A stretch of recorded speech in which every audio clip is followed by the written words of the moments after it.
পড়াশোনা করলাম। আজকে বাবুল্যান্ডে আসছে বাচ্চাদেরকে নিয়ে, বাচ্চারা খেলতেছে। হচ্ছে বাবুল্যান্ড বেলি রোডে নতুন ওপেন হয়েছে। তো যারা আজকে এবং গতকালে 2 দিন এসেছে তাদের জন্য হচ্ছে ফ্রি, বাবা মা সহ বাচ্চা কাচ্চা সহ ফ্রি। আর এছাড়া হচ্ছে 2 ঘন্টার জন্য 400 টাকা দিয়ে এন্ট্রি করতে হয় একজন বাচ্চার জন্য। সো এখন হচ্ছে ফ্রিলি আমরা হচ্ছে এখানে বাচ্চাদেরকে নিয়ে আসছি, খেলাধুলা করতেছে তারা 1 ঘন্টার জন্য।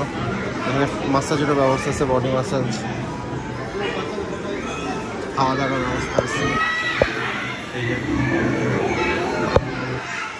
কফি, কেক, পেস্ট্রি,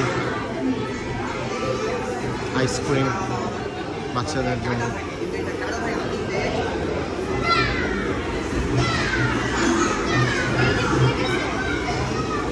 এটা হচ্ছে এন্ট্রি। জুতা খুলে আসতে হয় এবং মোজা পরে আসতে হয়, মোজা মাস্ট। এই যে মোজা, এই তো বাচ্চারা অনেক এনজয় করতেছে ঈদের আগে।